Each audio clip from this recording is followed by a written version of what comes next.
Од секојдневните напади на Венко Филипче и СДСМ кон Алфа до желби и повици за смрт на вработени во телевизијата од анонимни профили на социјалните мрежи. Последен на листата е Богдан Илиевски. Профил именуван како Цандо Големиот, алудирајќи на смртта на актерот Гоце Тодоровски и претходно на Ванчо Петрушевски со фотографија на која се наоѓа и Илиевски. Вели дека двајцата починале, а останал уште еден. Двајца се средени, останува уште еден. Очигледно реториката на Филипче им дава сила на членовите и симпатизери на СДСМ да посакуваат смрт и на другиот Алфа. Илиевски не е единствен. Истиот профил жали што пред 9 години не го ликвидирал уредникот Коле Чашуле. Никогаш нема да му простам на Заев што не дозволи ваква стока да биде физички ликвидирана уште летото 2017-та.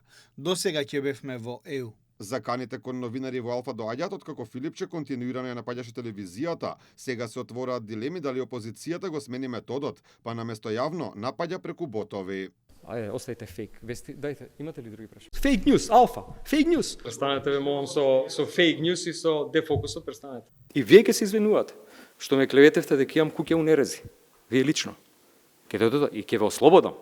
Инаку пред 4 месеци ТВ Алфа доби кривична пријава од СДСМ за наводно незаконско финансирање. Пред 3 месеци пак беше најавена и кривична поради објавената златна виза на Венко Филипче, но од истата се уште нема ништо. Но тоа не е ништо ново. Во владењето на оваа партија нашиот медиум секојдневно беше домаќин на финансиските инспектори, кои имаа увид во целата документација за финансиското работење. Алфа беше жртва и на хајки кои ги водеше тогашното СЈО, предводен од правосилно осудената за криминал Катица Јанева, но и при контролите на специјалните обвинители не беше пронајдена никаква дамка во работењето на телевизијата.